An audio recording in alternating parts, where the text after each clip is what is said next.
ناظرین، شارما سلاری آپ سے مخاطب ہوں۔ اللہم صلی علی محمد النبی الامی وعلی آلہ وسلم تسلیما۔ ناظرین، جتنے انبیاء کرام ہیں، اللہ تبارک تعالیٰ نے 1,24,000 انبیاء علیہ السلام کو انسانیت کی رہنمائی کے لیے مبعوث فرمایا، اور ان سب انبیاء علیہ السلام کی عزت و احترام تکریم کرنا ہم پر فرض ہے، ہمارے ایمان کا حصہ ہے۔ آج میں آپ سے جو واقعہ بیان کرنے جا رہا ہوں، یہ میری آنکھوں کے سامنے واقعہ پیش آیا ہے، اور اس کا رزلٹ بھی میں نے خود اپنی آنکھوں سے دیکھا ہے کہ ایک مولانا صاحب نے آدم علیہ السلام کی شان میں گستاخی کی، اور اس کو اللہ تعالیٰ نے دنیا میں اتنی سزا دی۔ آج میں آپ کے سامنے یہ واقعہ بیان کرنے جا رہا ہوں، اس لیے میرے چینل SN سیالکوٹی کو سبسکرائب کر لیں، اس کو لائک اور شیئر لازمی کریں، اور ویڈیو کو اینڈ تک دیکھیں تاکہ آپ کو پوری سمجھ آ سکے کہ انبیاء علیہ السلام کی سزا کی توہین کرنے سے کس طرح انسان کو سزا ملتی ہے۔ تو یہ ایک سرکاری ادارے کا واقعہ ہے کہ بندہ ایک اچھا بالا خطیب تھا، عالم تھا، فاضل تھا، اور وہ ایک ہائی اسکول میں عربی ٹیچر تھا، سرکاری ملازم تھا، گریڈ 15 کا وہ۔ تو ایک دن میں نے ادھر ایک میرا دوست بھی تھا، اس سے ملنے جانا تھا، تو میں اس کو ملنے گیا۔ اتفاق سے اس وقت بریک چل رہی تھی، یعنی پیریڈ جو تھے وہ بریک میں تھے، سارے پیریڈ تفریح کا ٹائم تھا۔ تو وہ سارا سٹاف روم میں بہت زیادہ لوگ بیٹھے تھے، ادھر وہ آدمی بیٹھا ہوا تھا، اور جو میرا دوست تھا وہ بھی ادھر بیٹھا ہوا تھا۔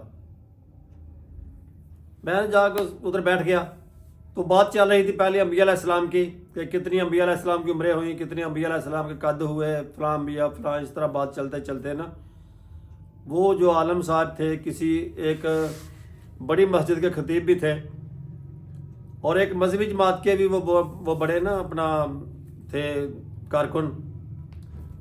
وہ مولانا صاحب جب بیان کرتے کرتے آدم علیہ السلام کی بات کر رہے تھے، تو وہ کہنے لگے آدم علیہ السلام کا 60 گز قد تھا، 7 گز ان کی چھاتی تھی۔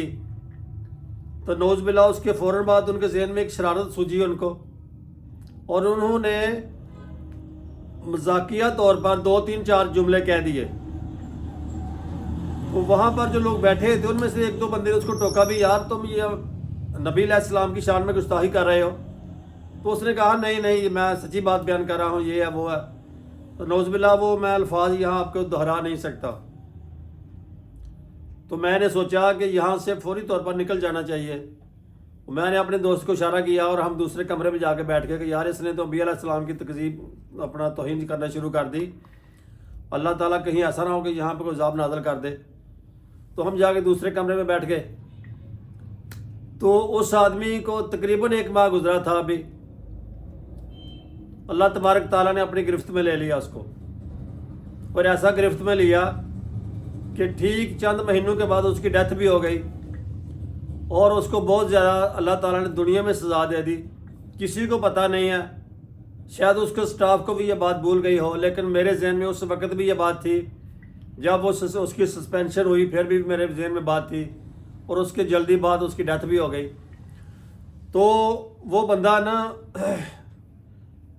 اپنی کلاس میں تھا، اس نے ایک بچے کو معمولی سی سزا دی، بس 2-3 چھڑیاں اس کو لگائیں سبق نہ آنے کی وجہ سے، یا پتہ نہیں وہ اسکول نہیں آیا تھا 1-2 دن۔ تو مخالف لابی ہر جگہ پہ ہوتی ہے، لابی نے کیا کرنا تھا، اصل میں اللہ نے اس کو عذاب دینا تھا، تو اللہ اس کے اسباب بھی پیدا کر دیتا ہے۔ جو مخالف گروپ تھا اس نے اس کے فوری طور پر بچے کے بازو پہ پٹیاں باندھی، اس کے اوپر پائٹین وغیرہ اور قدر وغیرہ لگایا، اور اس کی تصویر میڈیا پہ چڑھا دی، فیس بک پہ، اور اس کی تصویر چڑھا دی کہ جناب یہ فلاں ٹیچر نے فلاں بچے کی اپنا بازو توڑ دیا۔ تو میں نے فوری طور پر ایکشن لیتے ہوئے اس کو بغیر انکوائری کے اس کو فوری طور پر اس کو سسپینڈڈ کر دیا، اس کو دفتر بلایا، اور فوری طور پر اس کی ڈیوٹی کسی دوسرے شہر میں لگا دی۔ 30-35 کلومیٹر کا روز اس کو سفر کرنا پڑ گیا۔ سردیوں کے دن تھے، یہی جنوری یا دسمبر کا مہینہ تھا، نومبر دسمبر جنوری وغیرہ۔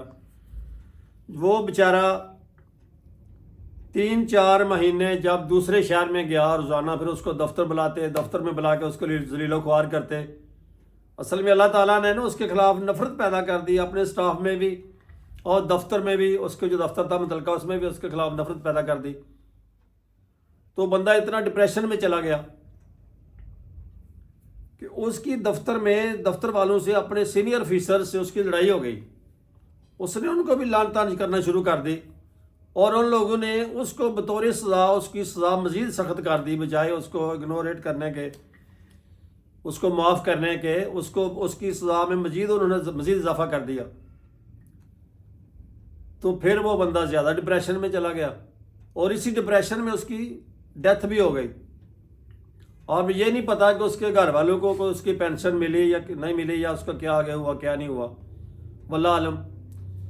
تو کہنے کا مقصد یہ ہے کہ ہمارے پیارے نبی حضرت محمد صلی اللہ علیہ وسلم کی جو شان میں گستاخی کرتا ہے، ہمارے عقیدے کے مطابق، ہمارے مذہب کے مطابق اس کی سزا واجب القتل ہے وہ بندہ، اور اس کو قتل کر دینا چاہیے جو ہمارے نبی پاک علیہ السلام کی شان میں گستاخی کرتا ہے.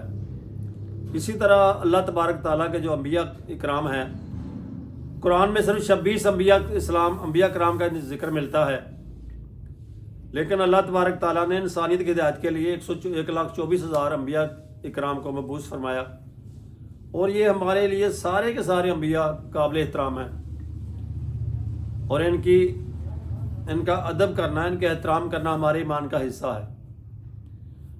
موسیٰ علیہ السلام ہوں، عزیر علیہ السلام ہوں،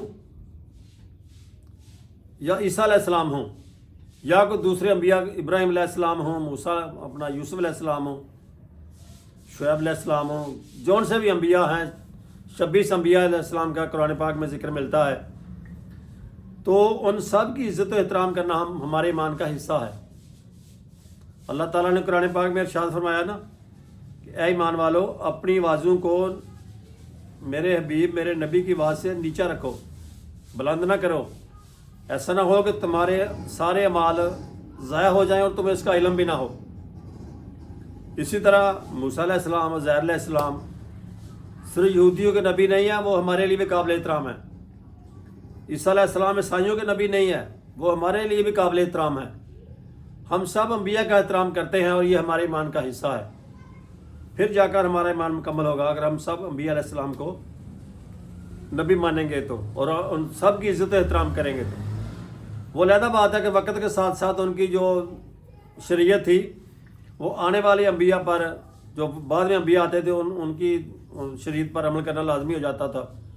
اب اللہ کے نبی صلی اللہ علیہ وسلم جب آخری نبی ہیں، آپ کے بعد کوئی نبی نہیں آئے گا، تو نبی پاک صلی اللہ علیہ وسلم کے بعد چونکہ نبیوں کا سلسلہ بند ہو گیا، اس لیے آپ کے لائے ہوئے طریقے پر، آپ کی لائی ہوئی سنت پر عمل کر کے ہی ہم کامیاب و کامران ہو سکتے ہیں.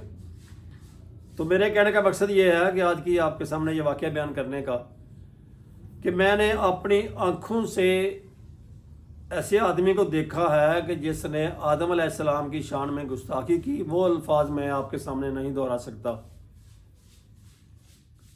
گستاخی کی اور اللہ تبارک تعالیٰ نے اس کو دنیا میں سزا دے دی، اور آخرت میں تو واللہ عالم، اللہ جانے اور وہ جانے. لیکن جو ہم نے دیکھی ہے دنیا میں اپنی آنکھوں سے، میں نے دیکھا ہے کہ شاید اس کے سٹاف کو بھی یہ بات ذہن میں نہ ہو، لیکن مجھے اس وقت بھی ذہن میں تھا کہ اس کو اللہ تعالیٰ ضرور سزا دے گا. اور جب اس کو سزا مل گئی پھر بھی میرے ذہن میں یہ اس کو اسی جرم کی، اسی گناہ کی سزا ہے. تو اللہ سے دعا ہے کہ اللہ تعالیٰ ہمیں تمام انبیاء کرام کا احترام کرنے کی توفیق عطا فرمائے، اور اپنے پیارے حبیب حضرت محمد مصطفیٰ صلی اللہ علیہ وسلم کی سنت پر ہمیں پوری طرح عمل کرنے کی توفیق عطا فرمائے. آمین ثم